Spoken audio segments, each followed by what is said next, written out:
Hello my dear friends. तो मैं आशुतोष आपका स्वागत करता हूं हमारा प्यारा सा यूट्यूब चैनल विज्ञान पे। तो आज की इस वीडियो में हम energy stored in a capacitor के बारे में बात करने जा रहे हैं। मतलब यहाँ पे हम ये सीखेंगे कि हमारा जो एनर्जी होता है एक कैपेसिटर में उसका फॉर्मूला क्या होता है और वो एनर्जी कैसे स्टोर्ड होता है। ठीक है, तो आइए इसे अभी शुरू करते हैं। तो यहाँ पे इसे समझने के लिए हमने एक पैरेलल प्लेट कैपेसिटर को रेफरेंस के तौर पर लिया है। ठीक है, तो इसे अभी और अच्छे से समझने के लिए क्या करेंगे, चलिए इसे एक बैटरी से कनेक्ट कर देते हैं। ठीक है, तो ये हो गया वो बैटरी जिसमें हमने इसे कनेक्ट कर दिया। ठीक है, तो ये बैटरी मान लीजिए इस पूरे सर्किट में भी पोटेंशियल को डेवलप कर रहा है। तो यहाँ पे ये वाला टर्मिनल हो गया पॉजिटिव टर्मिनल और ये वाला हो गया नेगेटिव टर्मिनल। तो ये बैटरी क्या करेगा, यहाँ से ए वाला प्लेट से एक इलेक्ट्रॉन खींच के इधर लाके डिपॉजिट करेगा। ठीक है, तो इसने एक इलेक्ट्रॉन खींचा तो यहाँ पे एक पॉजिटिव चार्ज डेवलप हुआ और जैसे यहाँ पे ये इलेक्ट्रॉन लाके डिपॉजिट किया यहाँ पे एक नेगेटिव चार्ज डेवलप हो गया। ठीक है, तो पहली बार में तो किसी को दिक्कत नहीं हुई। क्यों? क्योंकि इसके पास बहुत सारे इलेक्ट्रॉन्स था और इसके पास भी बहुत सारा था। तो इसने बोला कि मैं एक दे देता हूं। तो इसने बोला कि अगर मेरे पास बहुत सारे हैं, एक और आएगा तो उसे भी रख लेंगे। तो यहाँ पे ए वाले सीट में थोड़ा सा पॉजिटिव चार्ज डेवलप होने के साथ साथ बी वाले प्लेट में हमारा नेगेटिव चार्ज डेवलप हो गया। तो जब ये बैटरी यहाँ पे दूसरा इलेक्ट्रॉन निकालना चाहेगा तो ये पॉजिटिव चार्ज इसे अपोज करेगा। तो ये बैटरी क्या करेगा, ये बैटरी थोड़ा जोर और लगाएगा तो एक और इलेक्ट्रॉन इसने खींच लिया। तो जब ये इलेक्ट्रॉन को खींच के इधर लाके यहाँ पे देखेगा तो इसको पता चलेगा कि यहाँ पे पहले से एक नेगेटिव चार्ज है। तो ये नेगेटिव चार्ज और एक और इलेक्ट्रॉन, तो ये दोनों एक दूसरे को रिपेल करेंगे। तो ये बैटरी ने क्या किया, थोड़ा सा जोर और लगाया और यहाँ पे वो वाला नेगेटिव चार्ज को यहाँ पे डिपॉजिट कर दिया।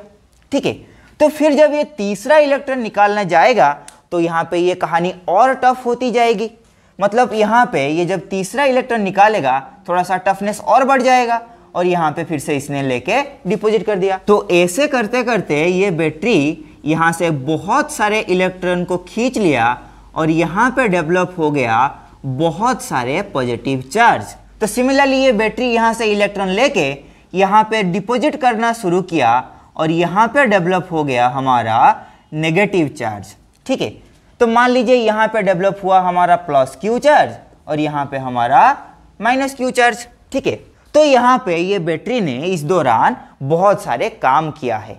ठीक है, और वही काम यहाँ पे इस कैपेसिटर में एनर्जी के फॉर्म में स्टोर्ड रह जाता है जिसे अभी हम निकालने वाले हैं। तो यहाँ पे पहले वर्क डन को निकालेंगे और वही वर्क डन को क्या करेंगे, एनर्जी में कन्वर्ट कर देंगे। तो हमारा काम है यहाँ पे वर्क डन को निकालना। तो यहाँ पे ये बैटरी डिफरेंट टाइम में डिफरेंट अमाउंट ऑफ काम कर रहा है। तो हम यहाँ पे जो काम निकालेंगे वो इंटीग्रेशन के फॉर्मूले से निकालेंगे। मतलब पहले हम एक छोटा सा काम निकालेंगे, ठीक है, तो फिर बाद में इसे इंटीग्रेट कर देंगे।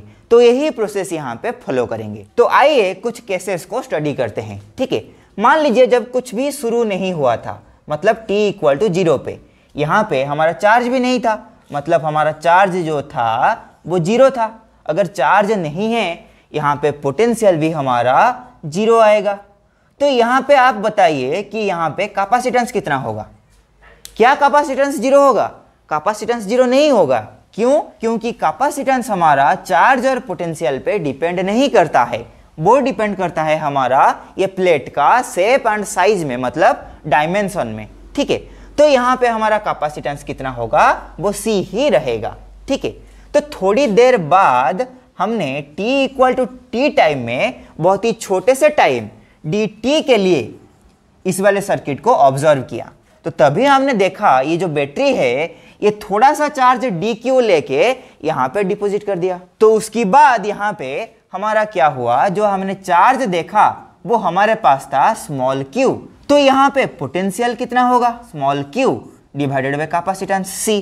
तो यहाँ पे फिर सोचते हैं t इक्वल टू इन्फिनिट के बारे में, मतलब बहुत देर बाद जब यहाँ पे सारा काम हो चुका है।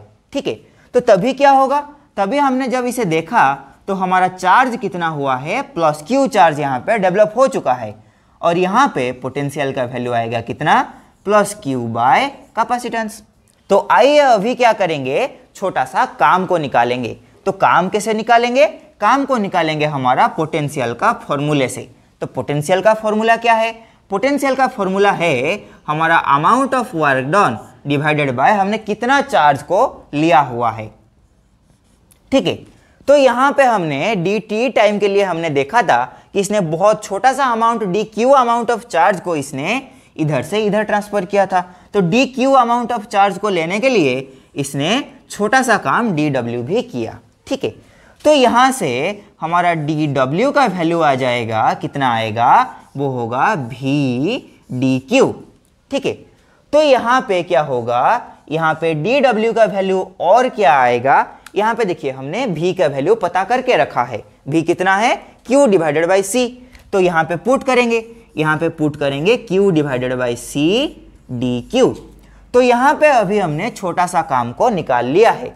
तो यहां पे क्या करेंगे, इंटीग्रेट करेंगे और हमारा काम आ जाएगा। तो हमारे पास आ जाएगा डी डब्ल्यू का इंटीग्रेशन, और यहां पे देखिए सी है हमारा कांस्टेंट, तो सी हमारा बाहर आ जाएगा। तो अंदर बचेगा क्यू डी क्यू का इंटीग्रेशन। तो यहां पे देखिए जब हमारा कुछ भी शुरू नहीं हुआ था, मतलब t इक्वल टू 0 टाइम में हमारा किसी भी तरह का चार्ज यहाँ पे नहीं था। तो जब हमारा काम खत्म हो गया तो यहाँ पे हमारा plus Q amount of charge यहाँ पे आ चुका है। तो यहाँ पे हम लिमिट लेंगे 0 से q तक। ठीक है, तो यहाँ पे उसे अगर फर्दर इंटीग्रेट करेंगे तो हमारे पास आ जाएगा work done equal to 1/c q square by 2, और लिमिट लग जाएगा 0 से q। ठीक है, तो यहाँ पे फाइनली हमारे पास वर्क डन का वैल्यू कितना आएगा, हमारे पास आएगा क्यू स्क्वायर बाय 2c। तो मतलब ये कि ये बैटरी ने इतना काम करके ये चार्ज को डेवलप किया है, और वही वर्क डन इस कैपेसिटर में एनर्जी के फॉर्म में स्टोर हो गया। तो मान लीजिए वो एनर्जी है हमारा पोटेंशियल एनर्जी। तो वो पोटेंशियल एनर्जी कितना होगा, इसका अमाउंट सेम आएगा, मतलब क्यू स्क्वायर बाय 2c। तो एक कैपेसिटर में इतना अमाउंट ऑफ एनर्जी स्टोर्ड रहता है। तो अभी के लिए बस इतना ही, तो मिलते हैं हमारा नेक्स्ट वीडियो में।